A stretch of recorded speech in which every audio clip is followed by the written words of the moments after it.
안녕하세요, 인사이트입니다. 갤럭시 11에 대한 정보가 스물스물 나오고 있습니다. 최근 공개된 갤럭시 S11 플러스의 렌더링 이미지에서는 커다랗게 튀어나온 카메라 범프가 눈길을 끌고 있는데요. 이러한 카메라 범프를 예측하고 있는 것은 갤럭시 11에 들어갈 카메라들이 범상치 않을 것이라는 것을 짐작해야 합니다. 이런 카메라 시스템을 먼저 차용한 제품들이 있어서 이들을 참고로 해서 갤럭시 S11의 카메라는 어떨지 한번 예측해보는 시간을 가져보려 합니다. 첫 번째로 먼저 5배 줌 카메라가 들어간다고 합니다. 유럽 특허청에 스페이스 줌이라는 상표를 등록한 사실 때문에 더욱 이것은 확실시되고 있는데요. 게다가 갤럭시 S11의 카메라 코드명은 허블이라고 합니다. 허블이라면 나사가 궤도에 올린 인공위성형 우주 망원경인데요. 망원이 이 카메라의 핵심이란 걸 짐작할 수 있는 부분입니다. 광학 5배 줌 카메라는 최근 삼성 전기에서 제작을 발표한 바가 있어서 한번 이걸 토대로 살펴보도록 하겠습니다. 5배 줌을 하려면 렌즈 구조상 더 긴 초점 길이가 필요합니다. 이미지 센서와 렌즈 간의 거리가 더 멀어져야 하기 때문에 카메라 모듈의 높이가 더 높아질 수밖에 없는 것이죠. 때문에 센서와 렌즈를 위아래로 배치하는 기본적인 방식이 아니라 센서와 렌즈를 양옆으로 배치하는 잔망경 구조를 통해서 높이가 낮음에도 불구하고 고배율인 광학줌을 만들었습니다. 그럼에도 불구하고 왜 이렇게 카툭튀가 생겼는지는 잘 모르겠습니다. 아무튼 이 기술은 중국의 스마트폰 업체인 오포에 공급되었고, 오포는 이 5배 광학식 줌에 디지털 2배를 포함한 10배 줌을 지원하는 리노 10X 줌이라는 모델을 만들었습니다.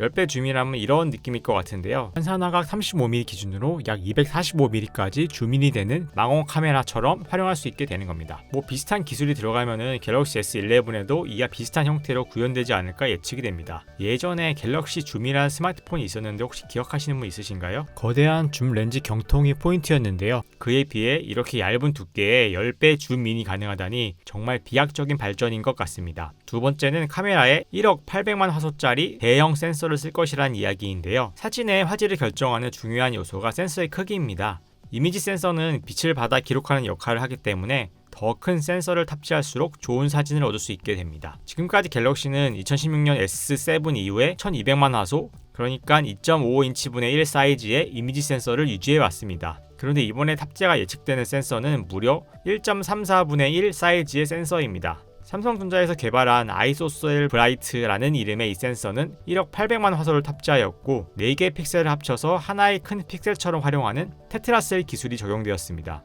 이 테트라셀 기술이 뭐냐면은 작은 픽셀은 어두운 환경에서는 빛을 충분히 받아들이지 못하기 때문에 사진이 잘 안 나오게 되는데, 어두운 환경에서는 4개의 픽셀을 하나의 큰 픽셀처럼 사용해서 밝고 선명한 사진을 얻을 수 있게 되는 것입니다. 때문에 그동안 스마트폰에서 구현하지 못했던 세세한 부분을 이미지에 담을 수 있고, 어두운 환경에서도 밝고 선명한 사진을 촬영할 수 있게 됩니다.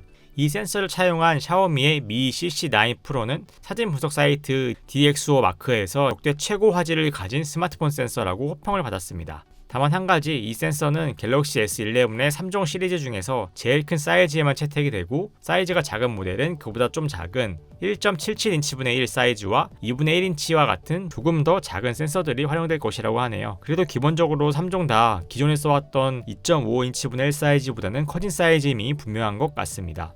세 번째로는 레이저 오토포커스 기능입니다. 렌더링 사진을 보면은 카메라 센서부 우측 하단에 새로운 모듈이 하나 보이는데, 매체들은 이를 레이저 포커싱 모듈이라고 예측하고 있습니다. 레이저 포커싱은 LG가 4년 전 G3에 사용했던 카메라 초점 방식으로 초점 확인 속도가 빠르고 어두운 조명에서도 우수한 성능을 발휘하지만 멀리 있는 초점은 잘 못 잡는 단점이 있었습니다. 그래서 최근의 스마트폰들은 대부분 위상 검출 오토포커스를 쓰고 있습니다.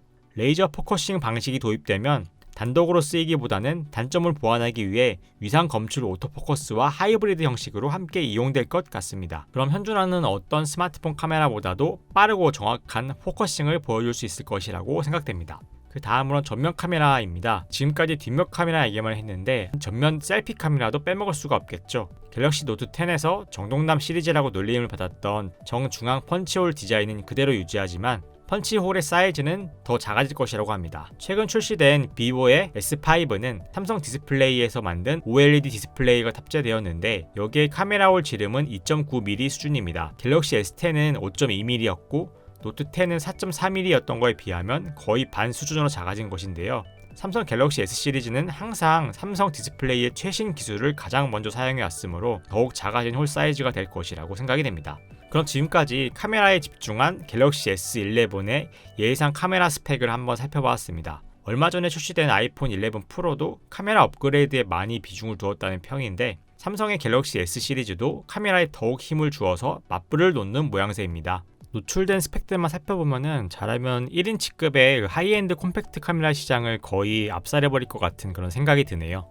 이런 고스펙의 카메라 기능들을 두께가 1cm도 안 되는 스마트폰에서 사용할 수 있다는 것은 정말 개인적으로 큰 기대가 되는 부분입니다.